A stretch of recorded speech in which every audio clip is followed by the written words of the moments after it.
Hello guys, আসসালামু আলাইকুম। আজকে ব্লগ নাম্বার 4 এ আমরা বাধাঘাটের মেরিন একাডেমি এবং জেলখানা দেখাবো।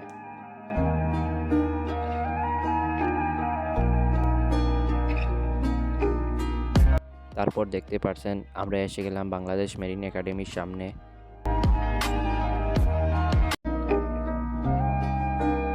তারপর আসার পর আমরা কিছু হাঁটাচলা করলাম, ফটো টটো তুললাম। তারপর দেখতে পারছেন গাইস, এই যে দেখতে পারছেন গাইস, বাংলাদেশ মেরিন একাডেমির পিছন সাইড। তারপর মেরিন একাডেমি থেকে বের হয়ে আমরা চলে আসলাম বাধাঘাট ব্রিজে। বাধাঘাট ব্রিজে আসার পর আমরা এদিক থেকে হাঁটাচলা করছিলাম। তারপর দেখতে পারি একঝাঁক পাখি উড়ে বেড়াচ্ছে। খুব সুন্দর দৃশ্য, মনোরম একটা দৃশ্য, যা কোনো রকমই মিস করার মতো নয়। ব্রিজের উপর থেকে দেখতে একঝাঁক পাখি কি যে সুন্দর লাগে। তারপর পাখি দেখার পর আমরা চলে যাচ্ছি চা খেতে।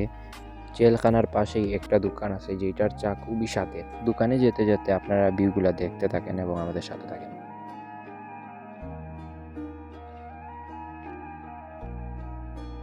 দোকানে চলে আসলাম। দোকানে আসার পর বাইকটাকে রেখে আমরা চাটা অর্ডার করলাম এবং আমরা একটা চেয়ারে গিয়ে বসলাম।